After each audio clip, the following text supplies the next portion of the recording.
Bharat forge तो थोड़ा सा लार्जेस्ट कंपनी है, एकदम मिड कैप नहीं कह सकते।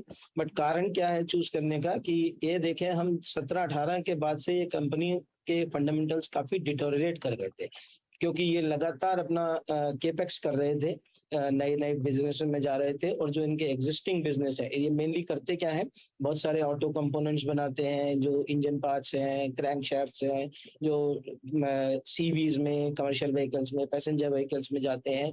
इनका लगभग आधा बिजनेस जो है वो एक्सपोर्ट से आता है, और वहाँ यूएस में भी हमने देखा कि उसमें ओवर कैपेसिटी थी। तो पिछले 3-4 साल में लगातार जो है वो फंडामेंटल्स काफी खराब होते रहे, और कंपनी फिर भी अपना एक्सपेंशन जारी रखा। तो इनका जो ग्रॉस ब्लॉक है वो लगभग 4,500 करोड़ से 8,000 करोड़ का हो गया FY22 में।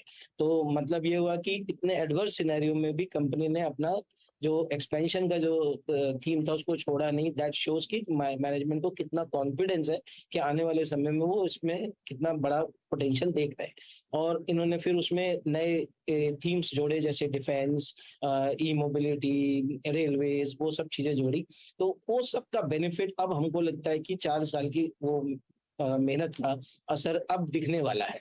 अब वो नंबर्स में आना शुरू होगा, और कुछ कुछ उसका पोर्शन Q1 में नंबर्स में, Q2 के नंबर्स में दिखा हमें, और आने वाले समय में भी दिखेगा। एक जो बड़ा ट्रिगर स्टॉक के लिए बनेगा कि इन्होंने बहुत बड़ा इन्वेस्टमेंट डिफेंस में किया है, आर्टिलरी गन्स वगैरह बनाने के लिए। और हम जानते हैं कि डिफेंस का काम 4-5 साल बाद ही एक्चुअली नंबर्स में दिखना शुरू होता है।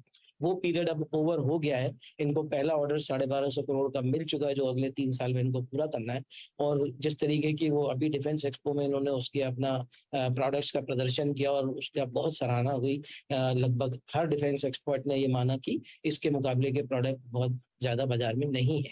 तो इसका मतलब ये है कि कंपनी के पास आने वाले समय में बहुत बड़ा पोटेंशियल है। और दूसरा फायदा एज ए स्टॉक पिकर हमारे लिए क्या है कि इस 4 साल के पीरियड में खराबी के कारण जो कंपनी का पीक वैल्यूएशन मल्टीपल होता था, यानी कि लगभग 6 टाइम से 7 टाइम EV to सेल्स, वो घटकर आधा हो गया, 3.5-4 टाइम्स हो गया।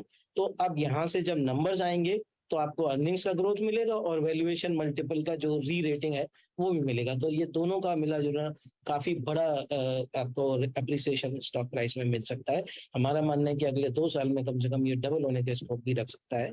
तो लॉन्ग टर्म इन्वेस्टमेंट के लिए भारत फोर्ज हम देख रहे हैं। डिस्क्लोजर अगेन, ये हमने अपने क्लाइंट्स को आज ही पोर्टफोलियोज में ऐड करवाया है, लेकिन मेरे पर्सनल पोर्टफोलियो में नहीं।